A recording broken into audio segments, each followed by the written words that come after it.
Some yards look expensive because they contain expensive things, but many look expensive for a much simpler reason. The details feel deliberate. The plants repeat. The beds have a clear shape. The entry feels important, and nothing looks accidental. In this video, I'll show you 7 affordable yard changes that can create that professionally designed look without rebuilding the whole landscape. Let's get into it. 7. Repeat fewer plants in larger groups. One of the fastest ways to make a flower bed look more expensive is to stop treating it like a plant collection. A lot of homeowners buy one plant at a time. One hydrangea, one grass, one salvia, one rose, one plant that looked good near the checkout. Each plant may be attractive, but together they can make the bed look scattered. The eye sees a collection of individual decisions instead of one clear design. Professionally designed beds usually rely on repetition. That might mean 3 or 5 of the same perennial, several matching grasses, one shrub repeated along the bed, or the same flower color appearing in larger drifts. The result often looks fuller and calmer, even though you may be using fewer varieties. And this does not necessarily cost more. You can divide many perennials over time, repeat plants you already own, or build the bed in phases instead of buying everything at once. The visible payoff is simple. One plant looks like a purchase. A repeated group looks like a decision. 6. Give the beds a stronger shape. The plants are not the only thing people see. They also see the shape containing them. A narrow strip pressed tightly against the house can make even good plants look weak. Several isolated beds can make the yard feel fragmented. And small curves added randomly around shrubs often look less natural than one stronger, cleaner line. Before buying more plants, look at the bed itself. Does it have enough depth? Does it connect related areas? Does the shape respond to the house, walkway, patio, or lawn? A stronger bedline can make an ordinary landscape feel much more intentional. That might mean widening a bed near the entry, connecting 2 isolated planting areas, simplifying several little curves, or extending the bed far enough to hold layered planting. You do not need an elaborate shape. In fact, simpler is often better. The bed should look like it was drawn once with purpose, not adjusted a little every time another plant was added. That clean underlying structure is one of the reasons some yards look professionally designed before you even notice the plants. 5. Create crisp, consistent edges. A yard with healthy plants can still look unfinished if the boundaries are fuzzy. The edge between lawn and mulch may wander. Grass may creep into the bed. Gravel may spread into the lawn. Or the walkway may disappear beneath loose soil and plant growth. A crisp edge works like a frame. It tells the eye where one part of the yard ends and another begins. That makes the entire landscape look more controlled. The important word is not just crisp, it is consistent. One section should not have a deep, natural edge, while another uses plastic edging, and another simply fades into the lawn. Choose one approach that fits the yard and repeat it.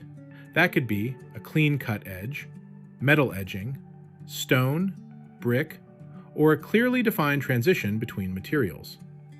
The plants do not need to be rare. The mulch does not need to be expensive. But when the boundaries are clear, the whole yard looks more finished. This is one of the highest impact changes because it improves everything around it. 4. Use fewer, larger focal elements. More decoration does not always create more impact. A porch covered in small pots can feel busy. Several little ornaments scattered through a bed can make the eye bounce around without landing anywhere. And too many small features often cost more collectively than one stronger element.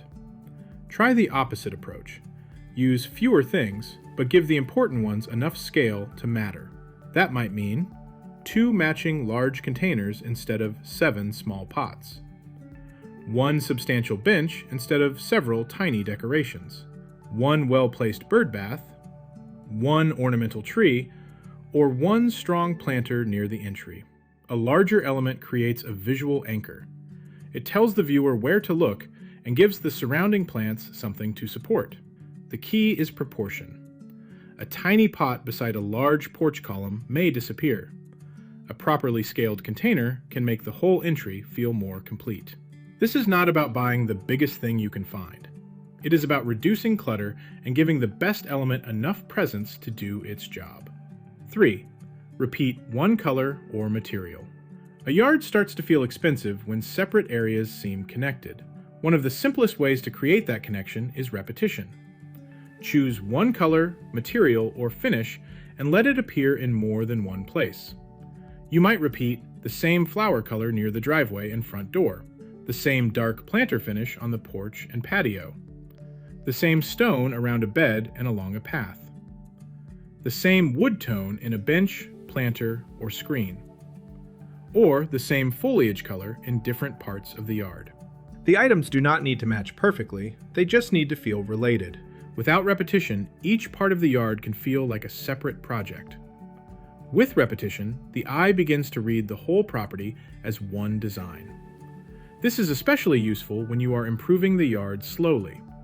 You may not be able to redesign everything at once, but repeating one color or material can make old and new areas feel connected immediately.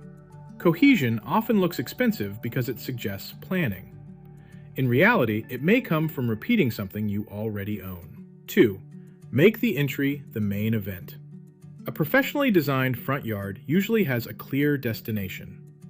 For most homes, that destination should be the front door. But many yards accidentally make something else more important. The brightest flowers may sit beside the garage.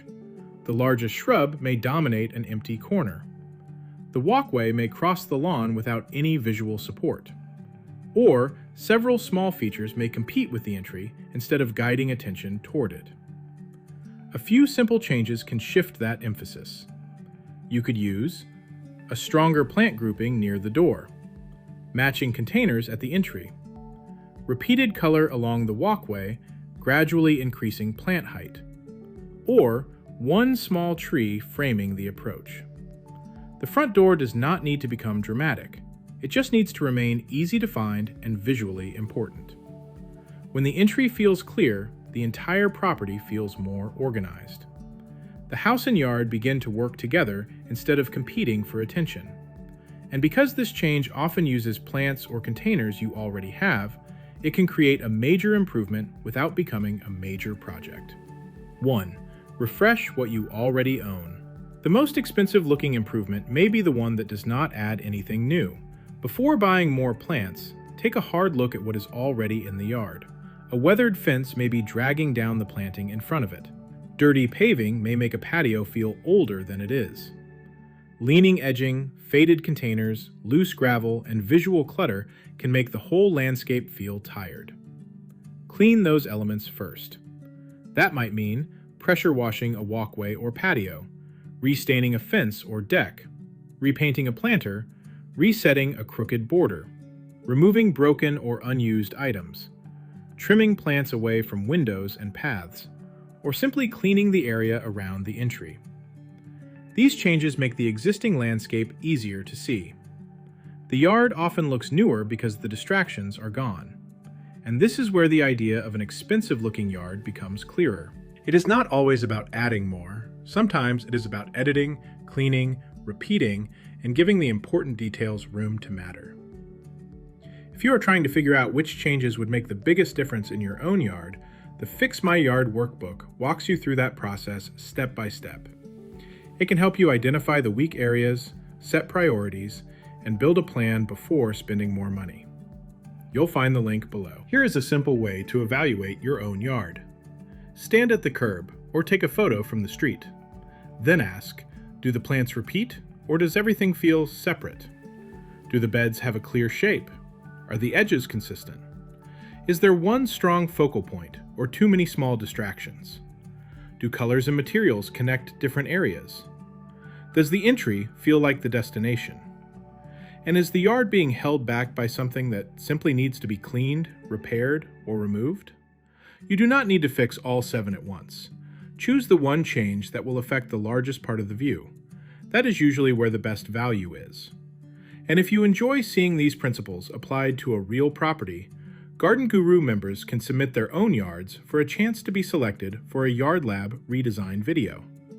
In those videos, I work through the homeowner's goals, layout, budget, and constraints to show how the space could become more intentional without losing sight of what is realistic.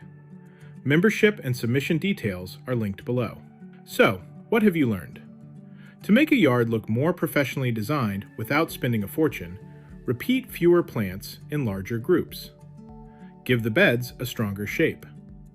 Create crisp, consistent edges. Use fewer, larger focal elements. Repeat one color or material. Make the entry the main event. And refresh what you already own before adding more. The expensive look usually does not come from expensive materials. It comes from fewer accidental choices and more deliberate ones. Well, there you have it. Keep learning, keep growing, and keep getting your hands dirty. Be sure to like this video, subscribe to Garden Guru, and I'll see you in the next one.